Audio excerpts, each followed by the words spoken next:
You're live. Welcome to the Joint Facilities Committee and Ways and Means Committee regarding the OCC budget. It is Tuesday, May 19th, 11:45 a.m. Please call 11:45 a.m. Chairperson Brown. Here. Ryan. Here. Legislator Hernandez, absent. Mr. May. Here. Thompson. Here. Bush. Here. Karen. Here. Romeo. Here. Denton. Here. Curtis. Here. First order of business is the approval of the minutes of the previous meeting. Are there any objections to the previous minutes? I think it's joint facility waiver. Oh, last year. Sure, great. I'm going to take whatever works for it. So seeing none, the minutes are approved. All right, the next order of business is the agenda. We have a presentation, and I am going to turn it over to Dr. Warren Hilton and Trent Ho for the budget overview. Thank you. Thank you very much. And if I stand, can people hear me? Is it okay? And everything? Do I have to use the podium? Okay. You could get a free mic here. And Okay. Whatever works for you all. is he on camera over there? No. Oh, okay. All right. If I need to be on camera, thank you. You reserve the right to see. I don't know anybody will see this ugly. But thank you. And I was raised in a household where I was taught to stand when I present, especially to important people. So thank you for having me here today. I'm glad to talk about our budget presentation for Onondaga Community College. This is the time of year I come to you every year and present our budget and any asks that we have. But I always like, before I ask you all for money or whatever, I always like to center us on the why, right? And the why is when people ask me about what is OCC all about, I tell them that we are here to help people achieve their dreams and to help our community thrive. And that's what it's all about. So to do that, I'm going to talk about a few of our students, and then you're going to hear from the student, and then we'll get into the money and the dollars. So in that theme of helping students achieve their dreams, some of you were here when we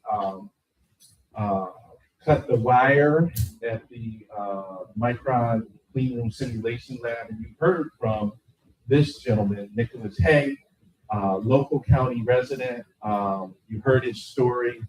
He graduated from high school. He was working in different jobs, found out about Micron, came to OCC, and he talked about how this experience at OCC is transforming his life.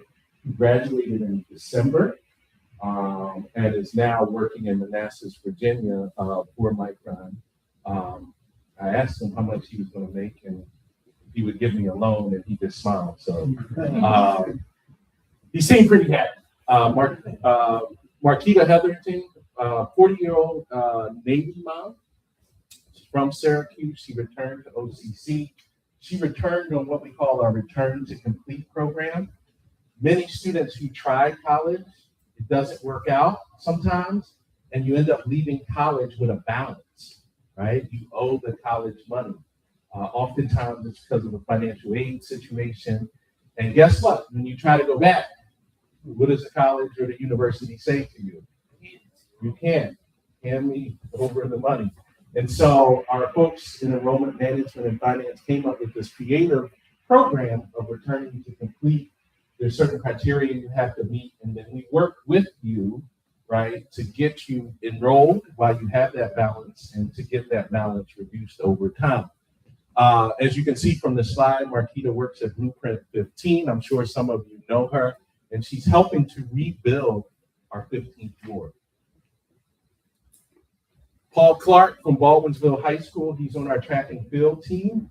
Later in this presentation, we're going to have a resolution for support for our athletic fields. And people sometimes ask me, why am I so adamant that we keep our athletics programs? And it's for individuals like Paul Clark, students who want to continue their athletic journey in college.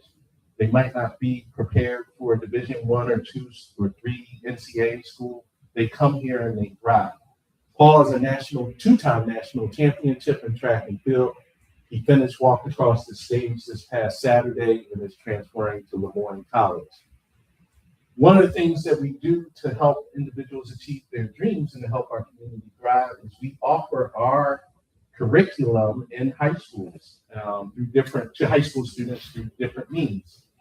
One of those means, working with the Syracuse Academy of Science, the school there, is our early OCC program.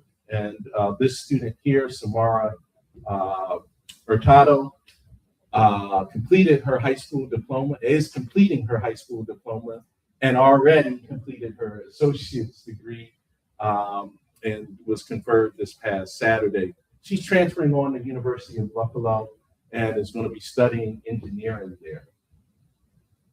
And last but not least, I told you you're going to hear from a student because I can talk about these stories, but I think it's really critical that you hear from our students. So I'm going to introduce to you all Trent Ho, who came here to OCC and to the Syracuse area after her home in New Orleans was basically destroyed during Hurricane Katrina. A graduate of Henniger High School and is in our nursing program.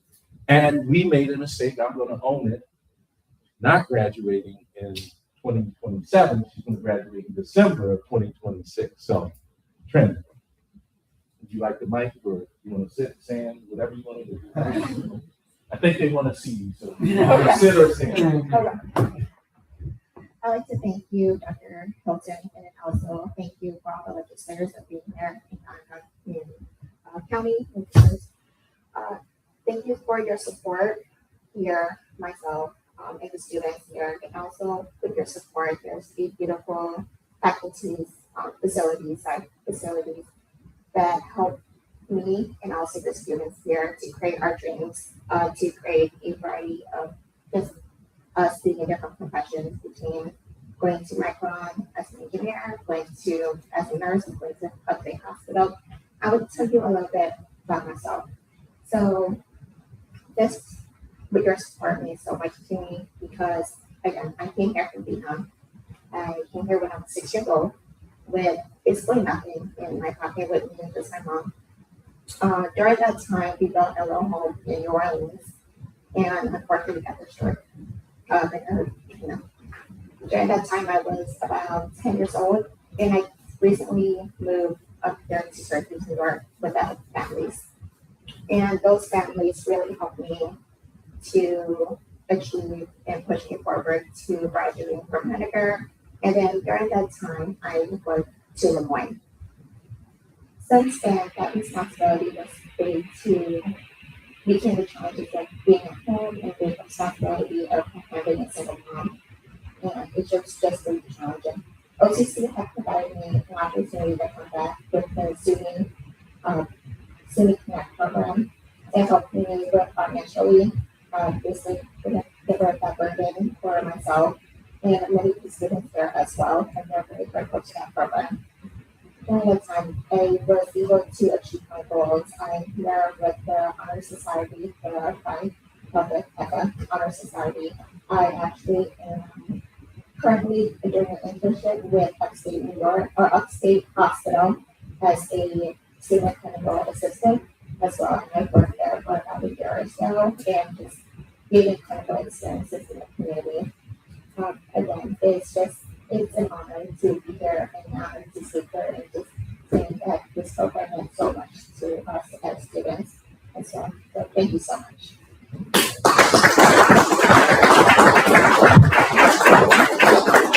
Prior to this session, I asked Trent about the new space.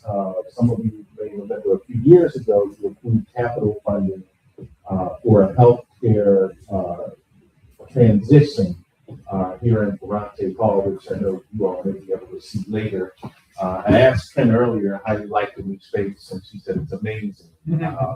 So our students, because of your support, are learning in an environment that looks like the environment that they're going to be working in.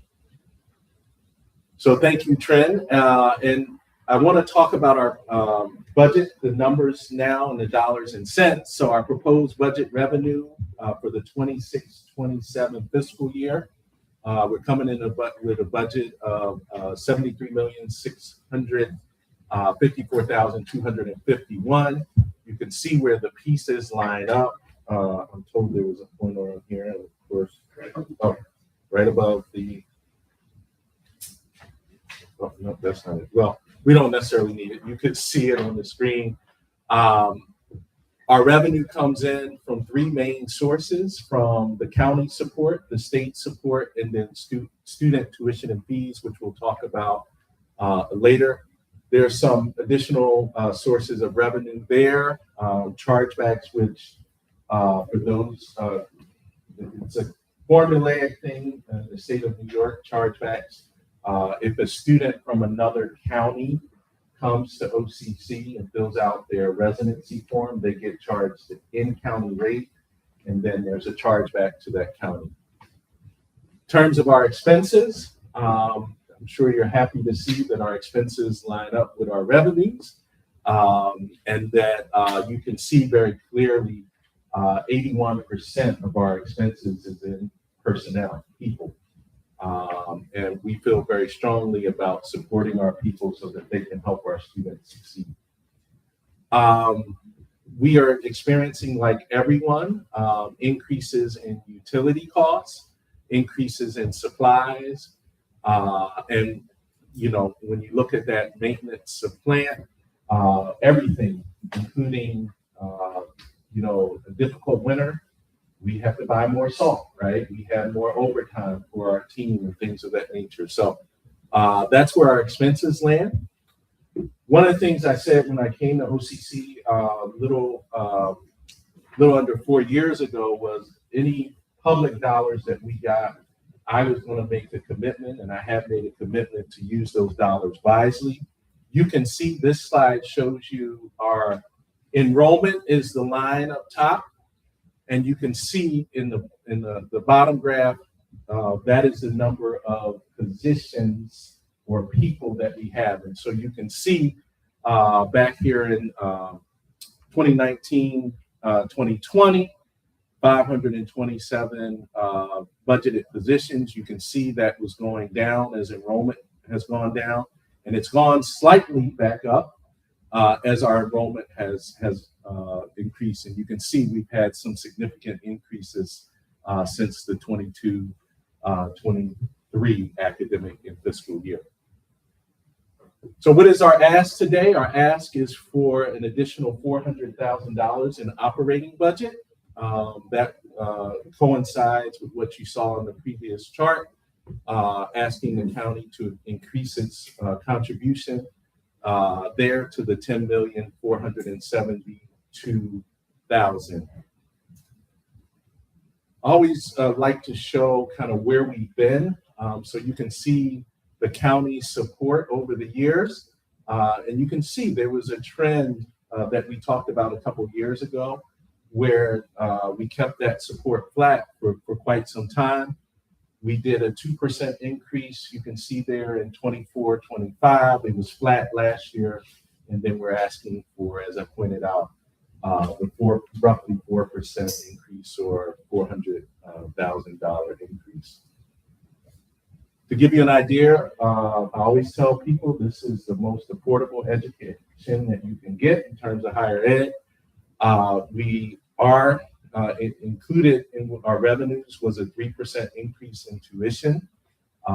We wanted to have no increase in tuition, but those utility costs, personnel costs going up and things of that nature, we had to have some type of increase. So we kept it as low as we could at 3%. So you can see that our tuition for a full-time student is $2,781 a semester. And part-time, it's $232 dollars per credit hour. The technology fee went up this year. The first time we increased that fee in a very long time. And so that went up. And just to give you an idea of how we fare with our fees compared to the other senior community colleges, we historically have been in the bottom third. Even with this increase, do you remember exactly where, Sarah? I don't remember where, but we'll be right in the middle of the pack, so to speak. So we're still not, we're below the average, yes. So that is the operating budget, ask and request and information. The other request that we have for you today is a resolution to support the replacement and repairs for our baseball and softball fields. I wasn't here when those fields were created, but I am told the history was when the county approved those dollars, the county did not want the college to come back to the county on a regular basis asking for additional dollars to maintain those facilities. And as such, the college did plan to have money for those replacements and updates to the athletic facilities. That money is in our OCC foundation. And what we need from the county today in order to get the state dollar for dollar match is a resolution that says that the county's portion will be covered by the OCC foundation.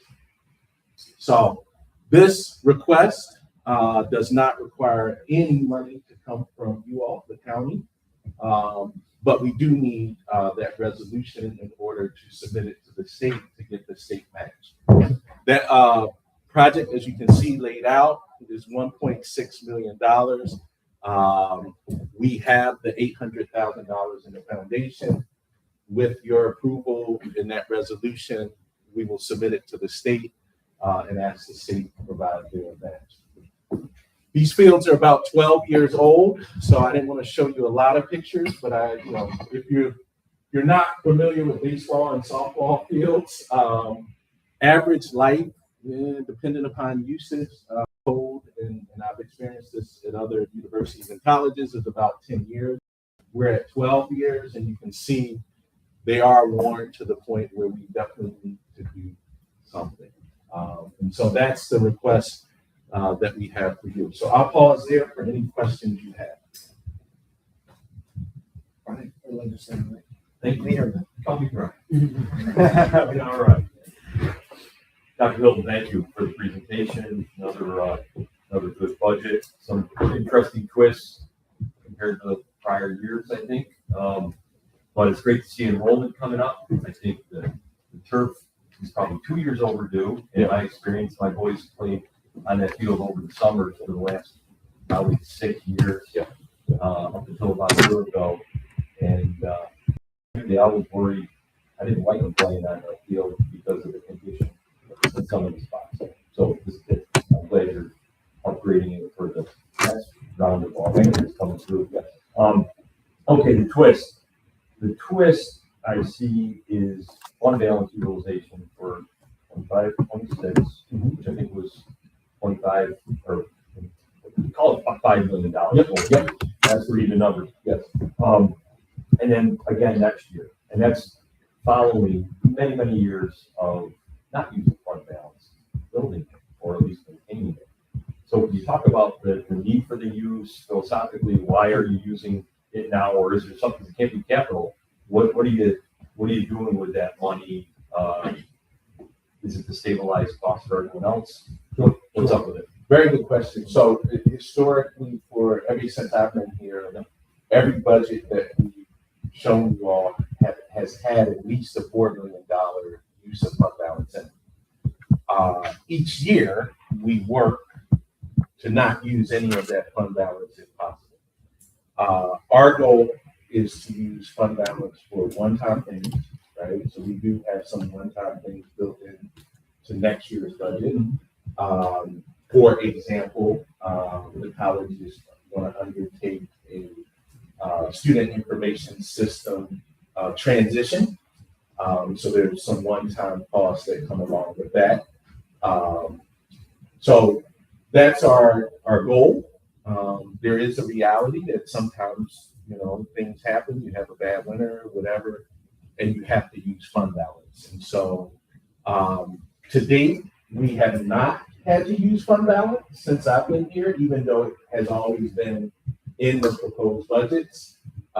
If we start to have to use fund balance, then those will be decisions where we would look at saving on expenses. And certainly, I would be remiss, and totally dishonest if I didn't say we would look at coming back to this body for additional operating support. The slide that I showed, where we've had those years of flat, that was when enrollment was going down. As enrollment goes up, our costs increase. And so we would definitely look at coming back to this body in full transparency, asking for additional operating support, and maybe not to the tune of 4% every year, but a more steady, 2 or 3% a year, so that we don't get to 3 years from now and start asking for a 10% increase. Slingshot. Right. Yeah. Leader, if I could jump in. I'm good, thank you. Thank you, Dr. Yep, it looked like in 21 there was a big injection in the fund balance, And historically, before, we got into those last 5 years, what were we running? What were we running in typical fund balance before, with like COVID stuff? Yeah, so COVID is where you saw that injection into our fund balance getting to where it is. So we utilize the federal government's money in ways that, again, using taxpayer dollars wisely so that fund balance increased. I don't know the exact number before those stimulus funds. And I don't know, Sarah, if you remember, but we can get those numbers to you. Right, about 15 million. So we've more than doubled it. Yes. And to the leader's question, each of the years that I have been at OCC, we've actually put money, even though we proposed fund balance use in our proposed budget, we put money each year into our fund balance. Thank you. My question is about the Senior Reconnect. Trent, I'm glad you took advantage of that. When you government put that forward, I thought that was really exciting. It says 165 students took part. Do we know how many completed? And do we know what programs they were in? I'm hoping they were. Yeah. So the programs are prescriptive based upon the state.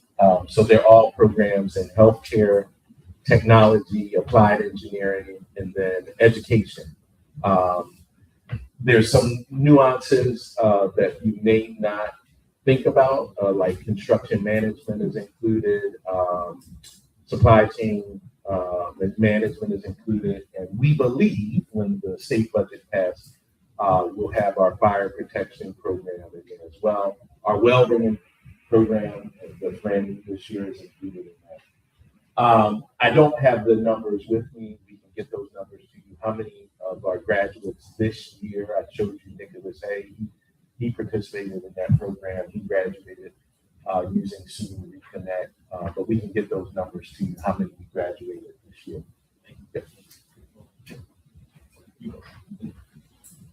Thank you, President.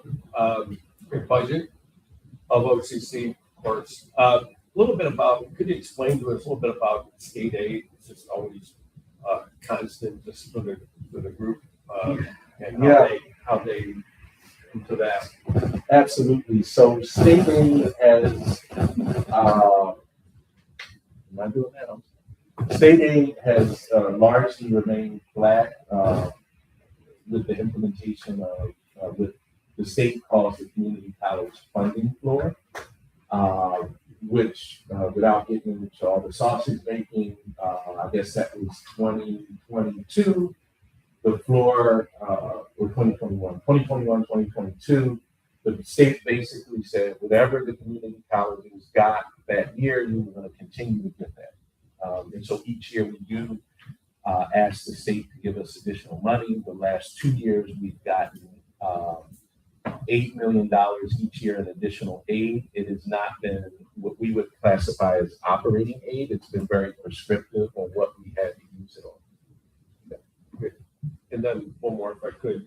I understand the chargebacks as far as tuition chargebacks, right? As high as they've ever been. That just means that folks are leaving the county, right? So so the chargebacks that are here are students from other counties who come to OCC.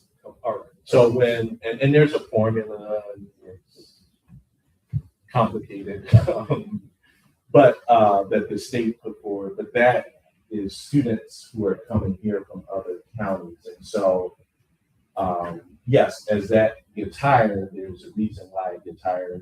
You have more students, you use more fund balance in your budget. There's a formula that goes along with that. And we continue to aggressively, and Sarah's here and her team aggressively pursue students outside our county. So yeah. To the legislator's point, I think we're charging back about $225 to outside folks coming in, but we're paying out about $4 million, which comes from the county. And I wanted to touch on, if you could explain the grant expenditure by funding source, under that state grant expenditures. So it's going up $1 million. Do we anticipate or have any information, or is that just I guess I'm trying to understand what that is. So the state grants are for various needs. We got a big state grant. It was about 1.6 or 1.8 million a couple of years ago. That's going to ebb and flow based upon the state. We do get grants for some of the programs for students like CSTEP. What's the other one? CSTEP. That's the big one. Oh, Liberty Partnerships. Those programs are funded via the state grants. Question. My question is about the capital project, Ferrante and Gordon. What's the latest? Yeah.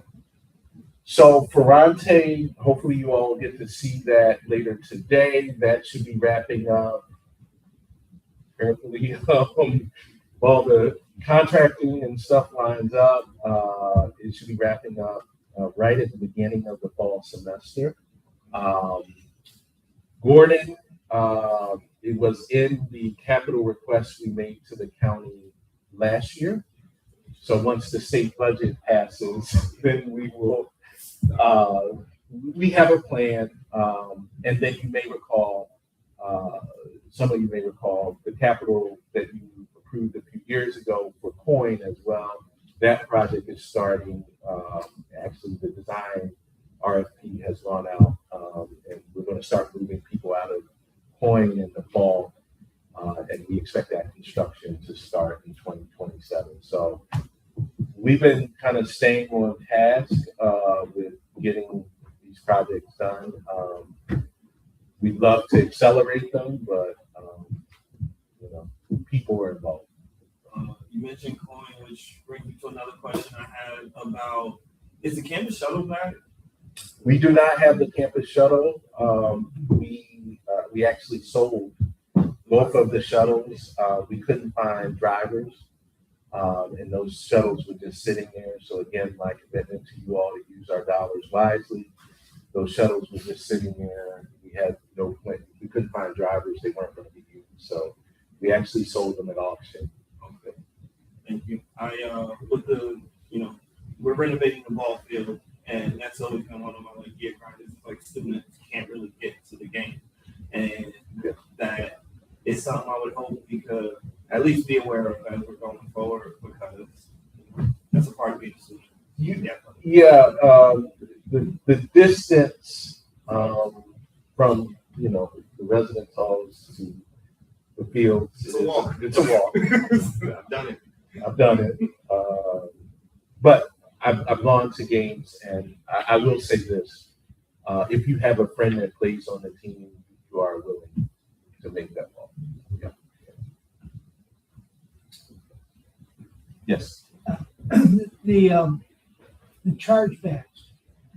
As the college becomes more popular and is drawing students from outside of Onondaga County, how does that balance out? Is it a negative financial benefit? Is it not? I mean, are we losing money and the students from Cayuga or Oswego or Madison County come and the chargeback is involved? I would say the real answer to that is it depends upon what program the student is in. There are some programs where, it doesn't matter where you're from. It is an expense to the college. So I look at it as a good thing when we get students coming from outside the county, as long as our county residents are served. So, we're not in a position where individuals coming from outside the county are taking seats away from county residents. Because of the expansion that we've done in these in-demand programs, like electromechanical, like welding and such, we're not in a position where individuals from outside the county are taking away seats, if you will, in classrooms from county residents. So I look at it as a positive because we're filling the seats that we have in our classrooms. Filling seats is different from subsidizing students from outside the county. Correct. So I would tell you that if I have 25 seats in a classroom, it's better for me to have 25 seats. It's better for all of us to have 25 seats in that classroom filled, no matter where the student comes from, right? The subsidy, to use the word you're talking about, that you use, is more about which program they're in. So I've been very transparent about, there are programs here that don't pay for themselves, right? Trent is in the nursing program. We have 200 students in that program. That program does not make OCC any money. We lose money on that program. So it doesn't matter whether the students from Onondaga County or Madison County, that math is the same. Maybe I can just pop in for a second. Yep. So the chargebacks that the OCC is getting is filling that gap. We know who you are. Oh, sorry. For Sigma Island CFO Brown. So the chargebacks, the revenue that you're seeing them bringing in there is charges to the other counties that fill that gap of the dollar amount. So OCC gets the full tuition, which just part of it comes from the students and part of it comes from that county. Which they were So we're made whole. You're made whole. Okay. Yeah, That was my point. Oh, I apologize. I made an assumption that, yes, my apologies. Educational level. Yes. What is the status of the Middle States reaccreditation? Is that done? The site visit is done. What we can say publicly is that we have gotten the report from the team on campus. They asked us not to talk about details of that report outside of campus. What I could say is none of us are concerned. Okay. There are, in June, when the Middle States Board meets, they give the final, I guess, vote. We're all smiling. I'll put it that way. Yeah. The OCC Foundation had a game plan of trying to get to 7 million. What's the status of that? We're at 5 point. Oh gosh. Lewis is going to kill me for not knowing the number. We're a little bit over 5 million towards that $7 million goal. You may recall it was a 5-year campaign that kicked off in August of 2024. So not even 2 years in, we're at 5 million. Now, some of that was what I would categorize as a surprise request in somebody's estate that we had no idea was coming, and that was $2 million out of that 5 million. We will be at roughly 6.1 million gifts and pledges by probably the end of July. Better lucky. Yeah, we'll take it. A couple other things I had was So we're anticipating a $4 million bump in tuition. Is that based on the raising of tuition, or are we expecting an increase in students? So both. We raised tuition, and our budget is based upon, and Sarah's going to kill me, 2% increase in full-time students or overall? All right, 3% in part-time. 3% increase in part-time, 2% increase in full-time. See, I need help. I got all these great people here. It's fine. And then my last question, in staffing, it seems like there's been a shift from faculty numbers have lowered, administrators have gone up. Is there a trend or a reason or a scheme to any of that that has, seems like a consistent theme, I guess?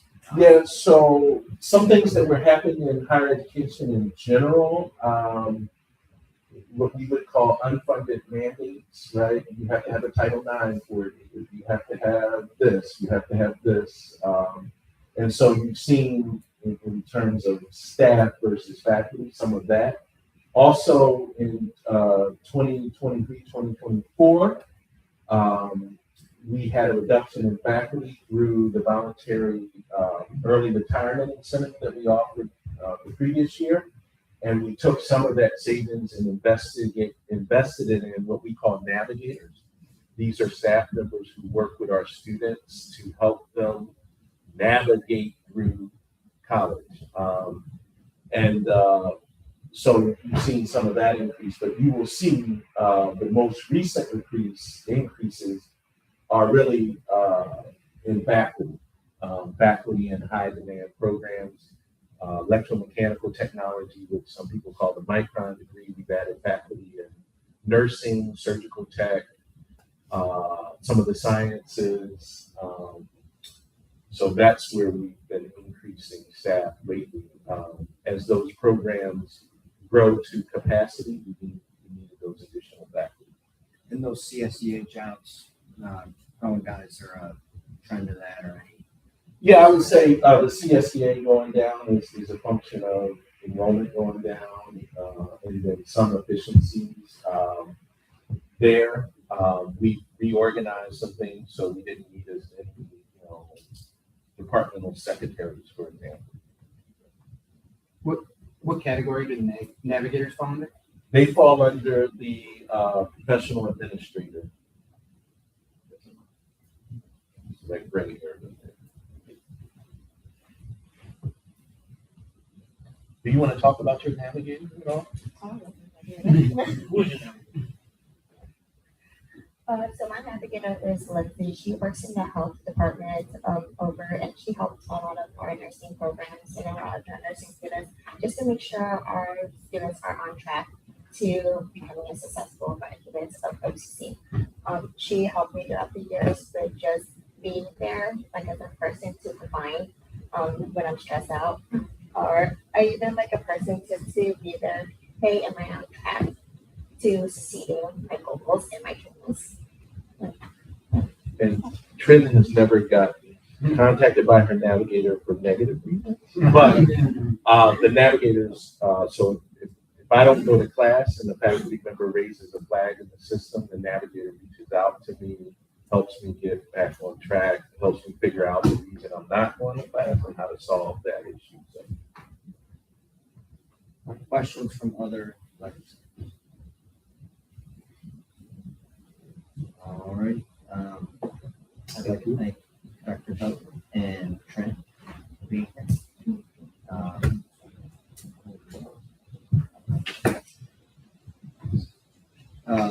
So we're going to move on. Our next order of business is discussion topic, adoption of annual budget for Onondaga Community College for the fiscal years 21-26 through August 31st, 27, and authorizing the county executive to enter into contract with other governmental units in which appropriation revenues are approved by the adoption of the budget. Make a motion.